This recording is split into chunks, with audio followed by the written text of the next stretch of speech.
Hey everyone, Michael Cavicini here. I just finished watching Scream, the 2022 version of Scream. So it is technically Scream 5, but as they did with the recent Halloween trilogy, and I guess Friday the 13th, and Nightmare on Elm Street, when they have kind of these, what they call a requel, where it's part reboot, part sequel. They go back to the original movie name, like Halloween, Friday the 13th, Nightmare on Elm Street, and in this case, Scream.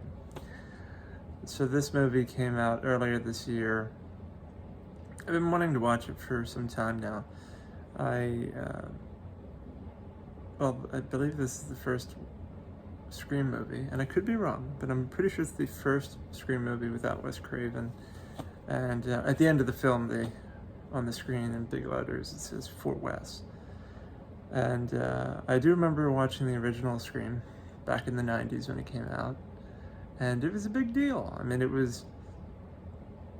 just felt like a groundbreaking movie at the time, because there were just so many, I know What You Did Last Summer and stuff like that, and those were entertaining. Urban Legend, Final Destination, Jeepers Creepers, all entertaining movies, but there's something special about Scream, the meta quality of it. And Wes Craven, of course, Nightmare on Elm Street is probably my favorite horror movie franchise of all time. It's just a brilliant idea, right? We all need to just sleep. So the killer is inescapable because eventually we all fall asleep. And actually, Wes Craven's New Nightmare is my favorite of the Nightmare on Elm Street movies. And that is the first horror movie where Wes really started to get meta with his movies. And then he took it a step further with Scream.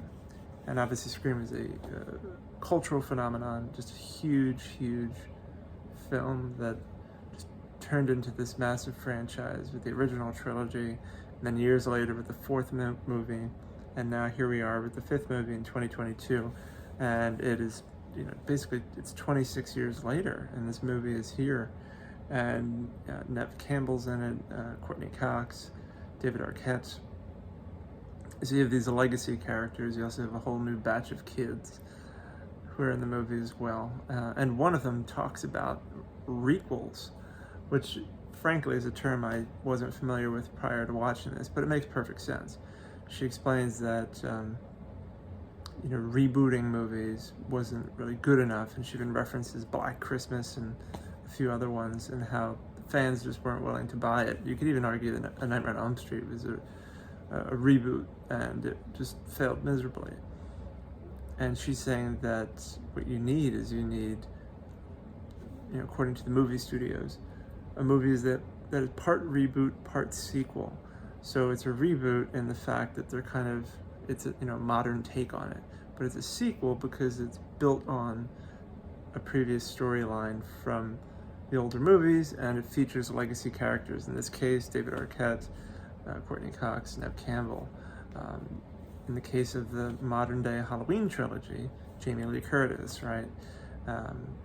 And yeah, something that, the whole meta quality of this film in particular, I think is quite good. It also gets into fandom and toxic fandom and everything that goes along with that. I also thought it was interesting watching this movie, looking how technology has changed so much since 1996, when everyone had a landline and that was the way you communicated with people. On this one, you can see how smartphones come into play and all that technology. So it's very interesting to just kind of think back on the original and how what we expect characters who are being hunted to do changes, based on the technology available to them in these scenarios. So overall, I thought it was a good movie.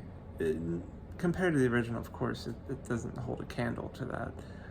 But as like a requel, it's solid. But I think it's the type of movie I would enjoy watching a second time, because I would be able to appreciate it more, pick up on certain things that I did in the first time around. I'll tell you, the legacy characters are the most interesting and the most compelling and the best actors in the movie. No shock there.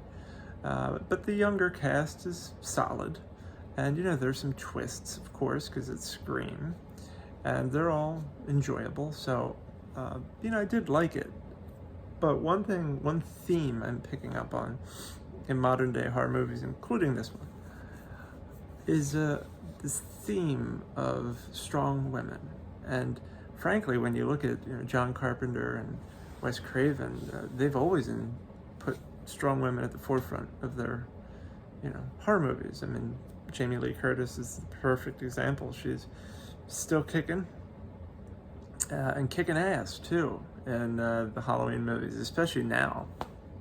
The modern day Halloween trilogy is highly enjoyable, and she is just badass in those movies. And she was tough in the first one too, and in the second one, and in the other ones that she also took part in. But Wes Craven, he had Nancy Thompson, right? He had Heather Langenkamp playing this strong female character, both in Nightmare on Elm Street 1, 3, and Wes Craven's New Nightmare. And Wes Craven's New Nightmare, she was just fantastic. I remember that line in the movie at the end when she just pulls back her fist and screams, "Fuck you," and clocks Freddy Krueger. It's just awesome. But in this movie, you have a bunch of strong women kind of banding together in the face of evil. And some of these women have been facing this evil for many, many years. So it's really interesting to see that strong women, across multiple generations in one movie, that are represented in Scream. So it is a good movie. I think it's definitely worth watching. As of this recording, it's available on Paramount Plus. So if you have Paramount Plus, you can check it out there for free, or it's included in your subscription. But have any of you watched it? Have you watched Scream 5, or Scream 2022, whatever you'd like to call it? And if so, what did you think of it? Did you enjoy it? Did you, do you find, and they're doing another Scream. I mean, this is not the last one. They're going to do another one. I heard Neve Campbell's not going to be in the next one. What are your thoughts on that? I mean, any thoughts you have about Scream, feel free to share them, or Wes Craven, or John Carpenter, or anything horror. I love horror movies, so I have been meaning to watch this one for quite some time. But is it worth watching? Yeah, I think so. But once you do, let me know your thoughts down below. And if you prefer physical media and you don't want to stream it, I'll include a link down below for you to pick up a hard copy of Scream on Amazon, so you can click there for that. Thanks for tuning in. I hope you enjoyed my thoughts on Scream 2022, and I look forward to you sharing your thoughts on Scream down below. Thanks so much. Have a great day.